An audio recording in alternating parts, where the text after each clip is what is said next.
And that breaking news, LSU football star Kyren Lacy out on bail tonight after surrendering to police on charges connected to a deadly crash. Good evening. We begin tonight with breaking news. A former Raging Cajun and LSU football player has been booked for his involvement in a deadly 2024 car crash. Thank you for joining us first on News 2 at 6 o'clock, weeks after a crash that left one person dead, 2 others injured in Lafourche Parish.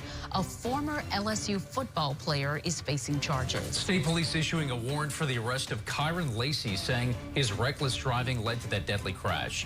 News 2's Brittany Weiss with new details tonight. Police say LSU wide receiver Kyren Lacy is responsible for a fatal hit-and-run crash in Thibodaux just 2 days before he declared for the NFL draft. Troopers say on December the 17th, Lacy was speeding on Highway 20 and used the oncoming traffic lanes to pass other cars. Another car swerved to avoid Lacy's, but then hit a third car head-on.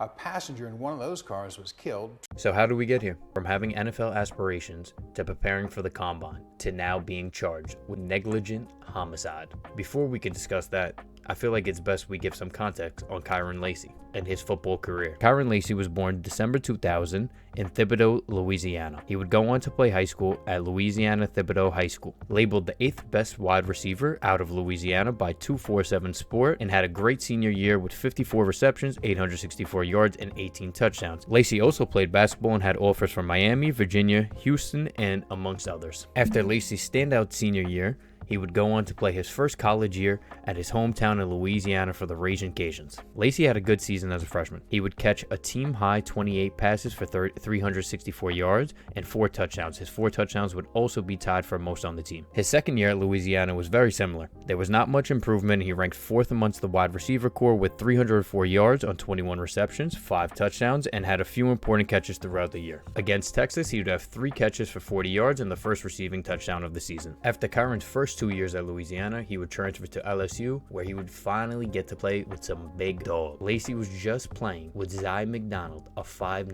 QB. 5'9 QB. 5'10", 180. He's 5'9", 185. I'll tell you this, I'm not going to the NFL. I'm not. No shot. I have no shot. No disrespect to my boy Zy McDonald. My boy was just playing with a bunch of, no disrespect, a bunch of nobodies in Louisiana. Kyren's first season would be modest, having 24 receptions, 268 yards, and averaging 11.2 yards per catch. And like I said, he went to go play with some ballers. This is why his numbers are very modest in my opinion. In this LSU offense, Kyren would operate as a 3rd string receiver behind Malik and Brian Thomas. In his second year at LSU, Kyren would have slight improvements, having 30 receptions, 558 yards, averaging 18.6 yards per catch, and 7 touchdowns. In Kyren's final year, he would finally get the opportunity he was waiting, seeing Malik Neighbors go to the NFL, Jaden Daniels, and Brian Thomas. This would lead a void in LSU's offense, making him the #1 receiver. He would have 58 receptions, 866 yards, and 9 touchdowns. If he didn't put on this senior season, I believe he might have gone undrafted and probably would have had to work his way up from a practice squad. Kyren definitely had the skill set to operate as an NFL #2 or a #3 as he's been doing his entire career through college. Honestly, it would have been dope to see him reunite with Jaden Daniels on the Commanders, seeing that they could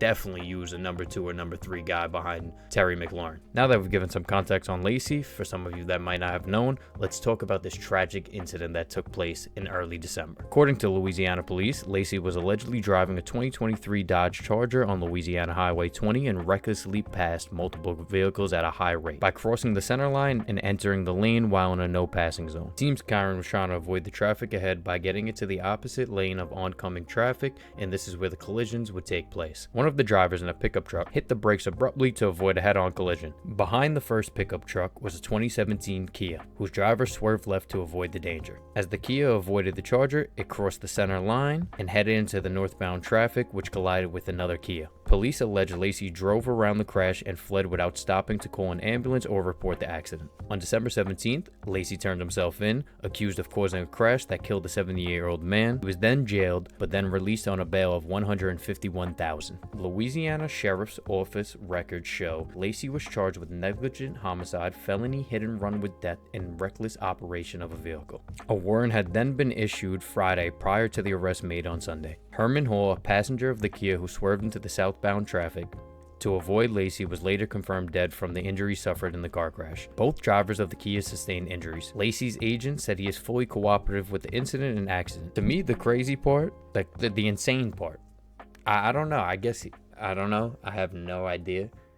I guess he feels like he has some evidence that he wasn't involved or whatever the situation may be. But 2 days after the arrest, 2 days, only 2 days, December 17th, he was arrested, made bail that same day for $151,000. 2 days after, he declared for the draft. Mind blowing to me. Mind blowing. I like I said, this is all alleged, and he still has to go to court for this. So have no idea. But I mean, if they're trying to charge him with 3 different counts and they already brought him in, I would say they have some pretty sufficient evidence. That's just my opinion. I have no idea. And money talks. Money makes the world go round. But just my opinion. I don't know how you declare for the draft 2 days after this. Like, I understand if you beat the case, but to declare 2 days after when you still have to go to court. I've tried to find new details on the current case and what's going on, but I can't find any online. So if anyone has any information on that, please comment below or link something below for me, because I don't know if they haven't let any of the details public yet or whatever. But the current situation with the case, obviously he has a case coming up and he has a court date. I just cannot find any details on it for some reason. If anyone could, like I said, please link it in the comments below to let me know.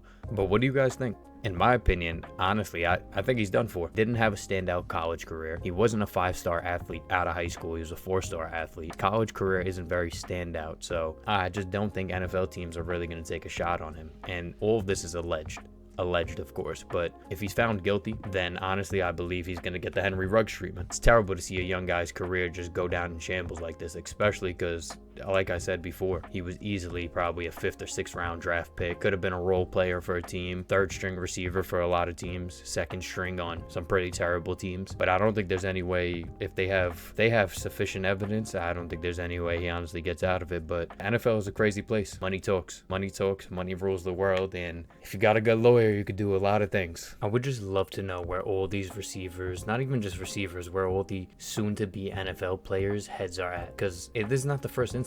Like I said before, we saw Henry Ruggs in the same predicament. He killed someone and now he's in jail. It's done. Whole career over. Rashee Rice last year with a DUI, sideswiped someone and didn't report the incident until days later. Until he got caught, probably. Jordan Addison, same predicament. Got caught with a DUI last year. I think he pleaded not guilty, so they pushed the case. Still has to go to court for it.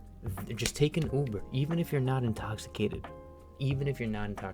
Have a driver. You're millionaires, or soon to be millionaires. All you have to do is make the right decision. You guys are grown men. Kyren Lacy is not a child. He's 24 years old. If he's guilty for this, he 100% needs to be reprimanded for what he did. That's it. He's not a young kid. He's not 18. He's not 17. He's 24 years old.